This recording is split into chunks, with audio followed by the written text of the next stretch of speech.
ভয় পাস না, প্রিন্সিপাল কিছু বলিনি আমি। কেন এসেছো এখানে? কি চাই তোমার আবার? এত কিছুর পরেও তোমার শিক্ষা হয়নি না? কন্ডারের চামড়া হয়ে গেছে একটা। মান অপমান লজ্জা ভয় সব তো খুইয়ে বসে আছো। লজ্জা ঘেন্না, লজ্জা ঘেন্না ভয় তিন থাকতে নয়, শুনিসনি? তোর মতো মেয়ের সঙ্গে হিসাব জোগাতে গেলে ওসবের বিসর্জন দিতেই হবে। আমরা তো তোমার কোনো ব্যাপারে থাকি না, তুমি কেন আমাদের ব্যাপার নিয়ে তো মাথা ঘামাচ্ছ? আর আমাদের কেন একটু শান্তিতে থাকতে দিচ্ছ না বলো তো? আমি তো বলছি আমি আর কোনো অশান্তি দেব না তোদের, রফা করতে এসেছি।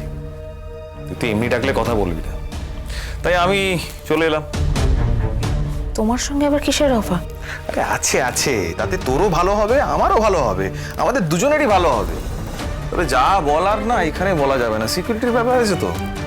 একটা কাজ করতো, বাইরে চল। বাইরে কি বলি? এই শোনো, তোমার সঙ্গে না আমার আর কোনো কথা নেই। সেই সব দিন আমি অনেকদিন আগেই পেরিয়ে এসেছি।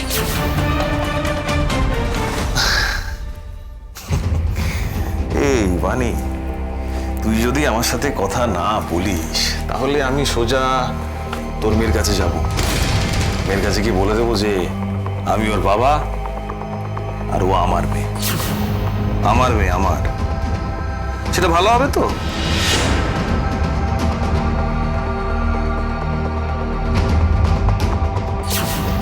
একে কোনো বিশ্বাস নেই, তার চেয়ে শুনে নেওয়াই ভালো।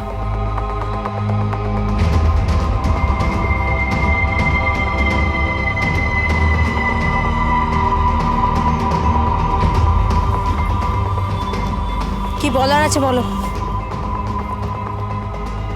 দেখ মানে এই বাড়িতে খুব অশান্তি চলছে, খুব চাপে আছে। একদিকে মা একদিকে কুয়াশা, দুজনে দুদিক থেকে চাপ দিচ্ছে। খুব চাপে আছি রে। তা আমি কি করব? তোমার জীবনের চাপ তুমি সামলাও, আমাকে কেন বলতে এসেছো?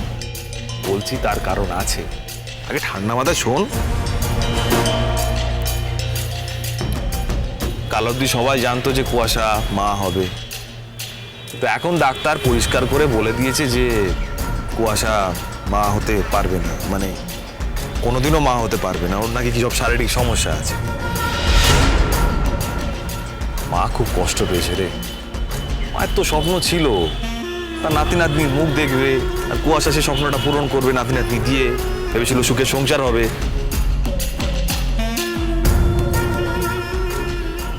এবার কুয়াশা যখন বাচ্চা দিতে পারবেই না, তখন মা না একটা অন্য উপায় বের করেছে।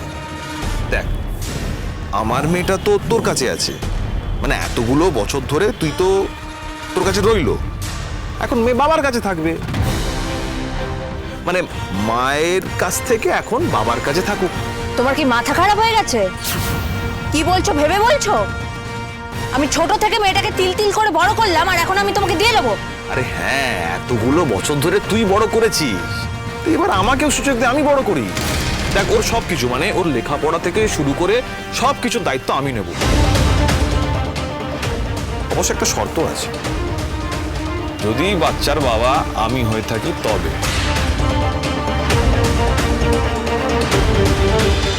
ও দরদিয়া মহা সোমবার 8ই ডিসেম্বর সন্ধে 7টায় স্টার জলসায় ও জিও হটস্টারে।